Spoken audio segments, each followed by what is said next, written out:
آپ بھی ویسے ہی وعدے کریں گے جیسے ہم نے روٹی کپڑے مکان اور دوسرے وعدے دیکھے ہیں. یہ وعدہ ہم نے کرنا نہیں ہے. چیئرمین پی ٹی آئی نے بھی وعدے کیے. میں آپ کو سولوشن بتاتا ہوں. ہم کہیں گے بے نظیر انکم سپورٹ پروگرام کو ختم کریں. اچھا 471 بلین روپیز ہر سال کے اس کو دیے جا رہے ہیں عوام کو, آپ لوگ صرف چندہ دے رہے ہیں.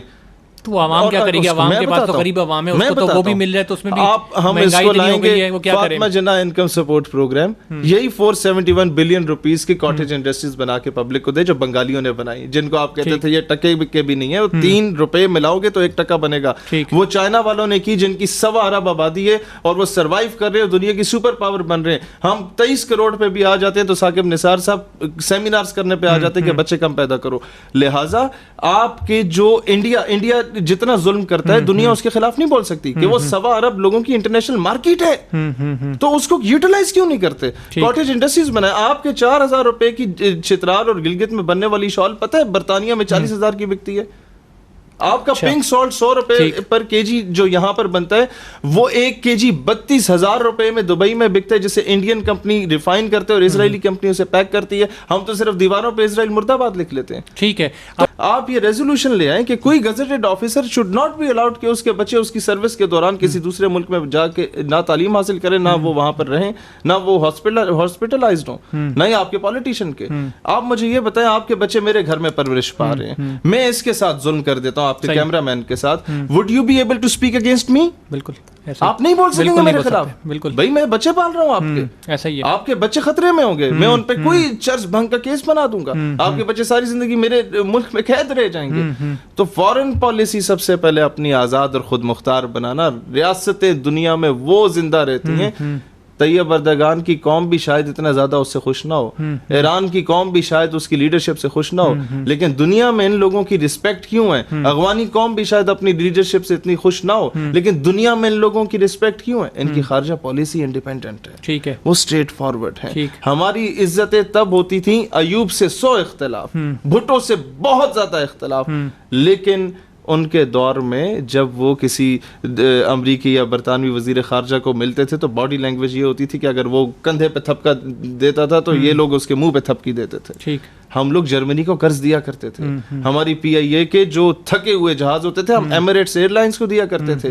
آج پی آئی اے قرضے میں جا رہی ہے کیونکہ آپ کے سابق وزرائے اعظم کی بھی ذاتی ایئر لائنز آنا شروع ہو چکی ہیں, تو پھر توجہ اس طرف ہوگی, نیشنل چیزوں پہ نہیں ہوگی. آپ کے اسکولس کی پرائیویٹائزیشن کرنے کی باتیں چل رہی تھی, وہ تو چلو پیچھے چلی گئی. کالجز کو پرائیویٹائز کرنے کی باتیں کیوں ہو رہی ہوں؟ جہاں 2 مالی بھرتی کرنے ہوتے تھے 12 بھرتی کیے گئے. For what reason? اپنے ووٹر کو راضی کرنے کے لیے. تو وہاں کیا ہوتا ہے؟ وہاں ریاست کے پاس دینے کو کچھ نہیں ہوتا, نہیں دینے کو ہوتا ہے انٹرنیشنل کمیونٹی سے قرضہ لیتے ہیں تو پھر وہی ہوتا ہے بیٹیاں بیچنی پڑتی ہیں. بیٹیاں بیچنی ہوتی ہیں تو پھر جناب آپ ان سے کچھ بات نہیں کر سکتے, وہ کہتے ہیں اتنے پیسے واپس کر دو. اچھا کہ اللہ نے اگر موقع دیا, ایک M N M P A بھی آیا تو وہ یہ ریزولوشن لائے گا کہ no gazetted officer 17 and above grade can M N M P A senator should be allowed to leave Pakistan at least for 2 years after his retirement. پہلے اس کے اثاثے, پھر بیگم کے اثاثے, پھر اس کے فرنٹ مین کے اثاثے, پھر اس کے رشتہ داروں کے اثاثے چیک کیے جائیں کہ یار 2-2.5 لاکھ تو ہماری سرکاری ملازم کی ایم این ایم پی اے کی تنخواہ ہے, کسی بہت بڑے جاگیردار وڈیرے کی اولاد بھی نہیں ہو, تو یہ اربوں روپے کے اثاثے کہاں سے آ گئے؟ آپ کے ملک سے کرپشن ختم ہو جائے گی, آپ کے ملک سے بددیانتی ختم ہو جائے گی. تو آپ نے آج کچھ بولڈ سٹیپس لینے پڑیں گے. فار ایگزامپل یہ کہ آپ کے پڑوس میں ایران آپ کو 90-100 روپے میں آج بھی ڈیزل دینے کو تیار ہے, آپ 300 کا بیچ رہے ہیں, آپ اس سے لیں. دن میں 4.5 کروڑ گاڑیاں پاکستان میں رجسٹرڈ, اور 2.5 لیٹر ہر گاڑی اپروکسیمیٹلی دن میں استعمال کرتی ہے, کم از کم صرف بچوں کو جس نے اسکول چھوڑنا اور لے کے آنا ہوتا ہے 2.5 لیٹر اس کا استعمال ہوتا ہے, یعنی کہ 10 کروڑ لیٹر روزانہ آئل استعمال ہو رہا ہے.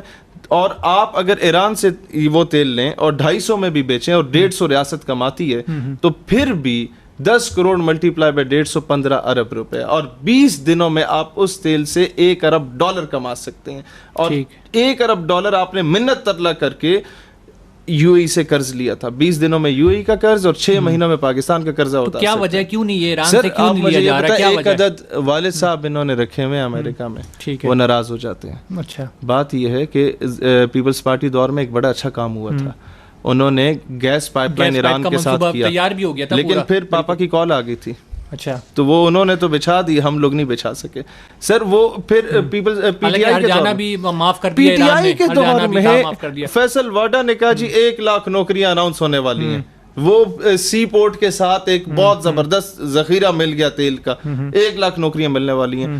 آپ کے پڑوسی ملک میں ایک دھماکہ ہو جاتا ہے, آپ روک دیتے ہیں, وہ تھریٹ کر دیتا ہے, وہ ایک انٹرنیشنل چودھری بیٹھا ہوا ہے. جب تک اس انٹرنیشنل چودھری کی آنکھ میں آنکھ ڈال کے بات کرنے کے قابل نہیں بنو گے, you won't be able to survive. چاہے پی ٹی آئی کی گورنمنٹ ہو, پی ایم ایل این کی ہو, پیپلز پارٹی کی ہو. سر جی آج ہماری قوم یہ بتائے کہ ہم ایک خود مختار ریاست ہیں, ٹھیک ہے, ہماری فارن پالیسی انڈیپینڈنٹ ہے, وہ تبھی ہوگی جب اس طریقے کے کام ہوں گے. نمبر 3, آپ کا ایجوکیشنل ریفارمز بہت ضروری ہے. آپ کے اس کے بھی ہم لوگ سولوشن لائیں کہ آپ یہ ریزولوشن لے آئیں اسمبلی میں, ہم تو لائیں گے انشاءاللہ. اپروو ہوتی یا نہیں ہوتی, ہم نے اپنا